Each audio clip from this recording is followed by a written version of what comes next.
हाँ हाय हाय। जय गौ माता। आज 11 एकादशी के दिन गौ माताओं को केला खिलाते हुए आप देख सकते हो। आज थोड़ा सा इस बार केला कम ला पाए, लेकिन 11 के हिसाब से खिला रहे हैं गौ माताओं को केला। जय गौ माता, जय श्री राम।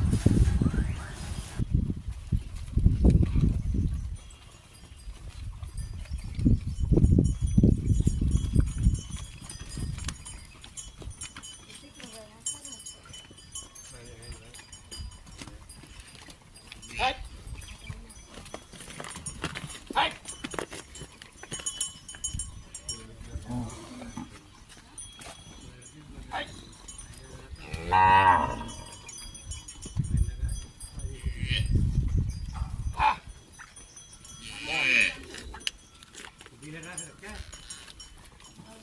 बस ये हमारे पांडू भाई है, पांडू भाई दिखाओ।